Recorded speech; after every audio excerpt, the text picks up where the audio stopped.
class, with flounders with 3 boats and a double on the back nine. Fellow Australian Jason Davies 3 shot off the pace. He could have been closer.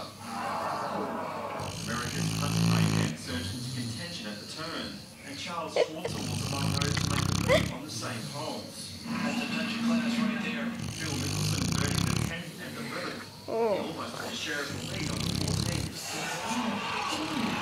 Luke Donald was on top of the leaderboard with 2 to play. He rode in 17 and had a rough time on the 18th.